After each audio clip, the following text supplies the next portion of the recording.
Horas, Pace Bene, Bapak Ibu Saudara-saudari yang dikasihi Tuhan. Pada hari Minggu biasa keempat ini, bacaan yang diperdengarkan kepada kita yakni dari Injil Santo Matius tentang khotbah Yesus di bukit, atau biasa juga dikenal dengan ucapan bahagia. Dalam permenungan ini, tema yang saya buat adalah bahagia sejati menuntut pengorbanan. Dalam kenyataan hidup, bahagia berarti bebas dari masalah. Pesan Yesus pada kita semua pada hari Minggu ini ialah kita dapat hidup bahagia meskipun mengalami masalah. Mari kita merefleksikannya dalam 8 ucapan bahagia Yesus.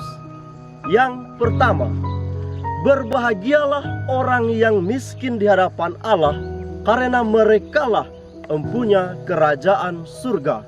Miskin berarti miskin harta benda yang membuat orang tidak punya kuasa sehingga tidak bisa mempengaruhi orang lain. Orang tersebut tidak mengharapkan apapun dari orang lain dan dia hanya mengandalkan Allah saja. Sebagai orang beriman, kita harus mengandalkan Allah sebelum melaksanakan tugas, dan setelah menyelesaikan tugas kita harus berdoa, mohon bantuan dan ucapan syukur dari Allah. Yang kedua, berbahagialah orang yang berduka cita, karena mereka akan dihibur. Berduka cita yang dimaksud adalah perasaan sedih yang mencekam dan menghancurkan. Misalnya, seperti orang-orang berdosa. Dan berbahagialah orang yang merasa hancur akibat dosa-dosanya, lalu menyesal dan berbalik pada Allah dengan bertobat. Yang ketiga, berbahagialah orang yang lemah lembut, karena mereka akan memiliki bumi. Lemah lembut berkaitan dengan kerendahan hati, mampu mengendalikan diri dari hawa nafsu yang berlebihan, seperti pada makanan, minuman, kuasa, sikap sombong, fitnah, dan lain sebagainya. Dan demikian, kita harus sepenuhnya mengandalkan diri kepada Allah, karena Allah lah satu-satunya penolong dalam hidup kita. Yang keempat, berbahagialah orang yang lapar dan haus akan kebenaran. Maksudnya, lapar dan haus yang mencekam, berlarut-larut, dan menyengsarakan, bahkan di ambang kematian. Perasaan itu menumbuhkan kerinduan mendalam dan menghargai hal-hal sekecil apapun, dan selalu bersyukur atas segala bentuk pemberian, baik dari orang lain ataupun dari usaha kita sendiri.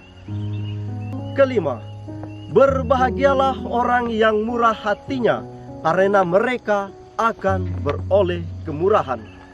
Murah hati artinya kemampuan yang dimiliki seseorang untuk menempatkan diri di dalam diri orang lain, sehingga dapat melihat, memikirkan dengan pikiran orang lain, dan merasakan dengan perasaan orang lain. Murah hati berarti sikap simpati untuk masuk ke dalam diri orang lain, sehingga dapat melihat dengan kacamata orang lain. Dengan kata lain, sikap menghargai orang lain, baik orang lemah maupun orang yang penting di masyarakat kita. Nah, berbahagialah orang yang mampu menaruh simpati dengan orang lain, sebab orang yang demikian gampang toleran, mudah memberi ampun kepada sesama. Kemudian yang keenam, berbahagialah orang yang suci hatinya, karena merekalah akan melihat Allah. Suci hatinya berarti bersih seperti susu atau anggur, tanpa campuran air sedikit pun. Berbahagialah orang yang suci hatinya. Ini berlaku untuk orang yang berbuat dengan motivasi murni, tanpa pamrih, dan rela berkorban, menolong sesama yang sakit, yang menderita, tanpa meminta bayaran. Kemudian yang ketujuh, berbahagialah orang yang membawa damai, karena mereka akan disebut anak-anak Allah. Kita memahami dari kata Ibrani, yakni shalom, yang mencakup segala kenyataan di mana orang dapat menikmati kebaikan. Damai bukan berarti sekedar tidak ada masalah, melainkan segala sesuatu yang membawa kebaikan bagi semua manusia.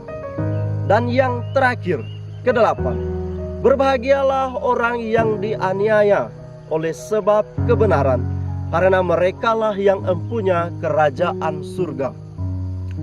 Penganiayaan menjadi drama tragis para pengikut Kristus sejak awal. Mereka menderita, bahkan menjadi martir, karena membela kebenaran dan imannya. Maka penderitaan bisa menjadi sarana untuk menguji kesetiaan kita kepada Tuhan Yesus Kristus.